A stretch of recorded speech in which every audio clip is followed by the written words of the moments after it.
You don't want mess with my boss Caiaphas. He's the Jewish high priest and is pretty much the most powerful man around.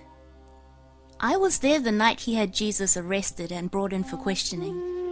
The priests, elders, and teachers hated how people were saying Jesus was the Messiah.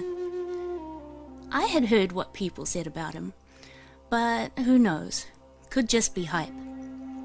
All I knew was that Caiaphas wanted him dead, and that Jesus was in a lot of trouble.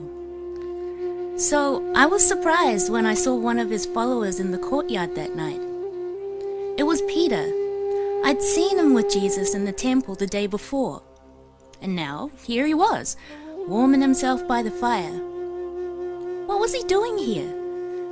I stared closely at his face, and then I went up to him and said, "I've seen you with Jesus of Nazareth."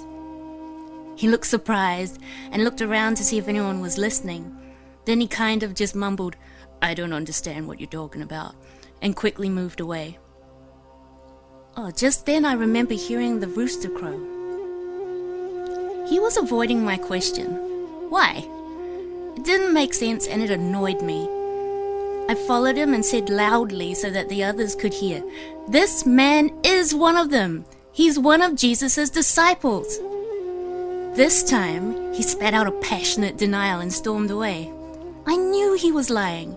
He was a friend of Jesus, but why pretend not to be? A few people were whispering amongst themselves. Now that their attention had been drawn, they could see it too. He did look like one of Jesus' disciples. Someone else said, "Surely you are one of them, for you are a Galilean." This time, he began to curse angrily and loudly swore on oath, "I do not know this man you are talking about." At that moment, the rooster crowed again. Peter froze and looked in the direction of the rooster. It was really weird. His whole face changed. His eyes welled up with tears. And then he ran outside. I don't know what it was about the rooster that had upset him so much, but what was more confusing to me was why he had followed Jesus, but then acted like he didn't. I mean, if Peter really believed his friend was the Messiah, why would he be afraid to admit it? It kind of makes me less inclined to believe the hype about Jesus.